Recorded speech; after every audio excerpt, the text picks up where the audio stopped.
Joan of Arc was born in the small village of Domremy, France. Life was hard. England and France were at war. Joan worked in the fields and helped her mother. She was a kind and religious girl.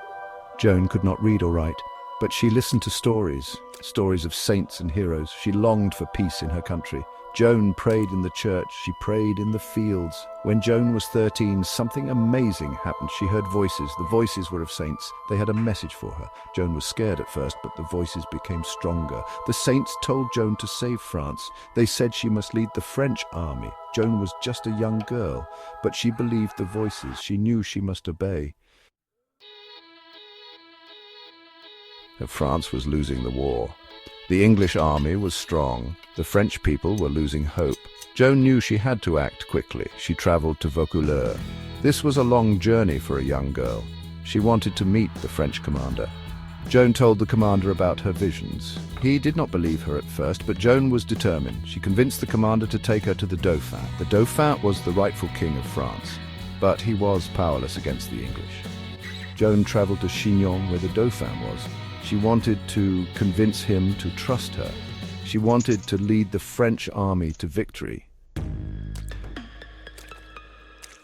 The Dauphin was unsure about Joan. He was wary of this peasant girl claiming divine guidance. To test her, he disguised himself as a courtier hiding amongst his court. Joan, guided by her voices, walked past the Dauphin's disguise. She went straight to the true king, bowing low. This display of apparent divine knowledge impressed the Dauphin.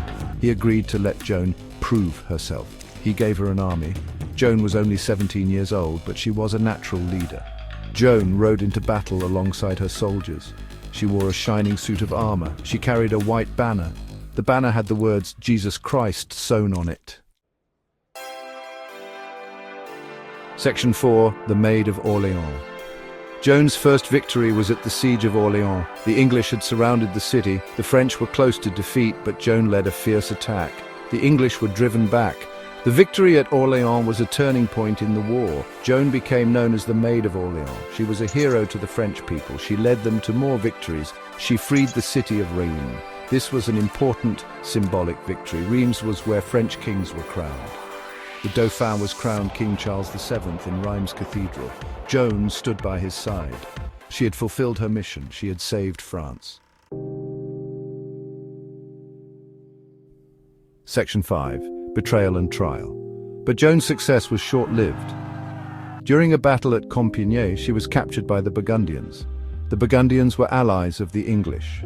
They saw Joan as a threat. They wanted to get rid of her. The Burgundians sold Joan to the English. The English put her on trial. They accused her of heresy and witchcraft. Joan was imprisoned in a dark, cold cell. She was questioned for days. She was threatened and abused. But Joan refused to deny her visions. She said she had acted on God's will. The trial was unfair. The judges were biased against Joan. They wanted to find her guilty. They knew she was a symbol of French resistance. They wanted to break the spirit of the French people down. Section 6. Joan the Saint. Joan was found guilty of heresy. She was sentenced to death. On May 30th, 1431, Joan was burned at the stake in Rouen, France. She was only 19 years old. Joan of Arc was a true hero. She was a young woman of incredible courage and faith. She saved her country from defeat, but she was betrayed by her own people and executed by her enemies. Joan of Arc's story is a tragedy, but it is also a story of hope. It is a story about the power of faith and the importance of fighting for what is right. Joan of Arc is a symbol of courage, faith, and patriotism. She is a reminder that even the smallest person can make a difference. In 1920, Joan of Arc was canonized as a saint by the Catholic Church.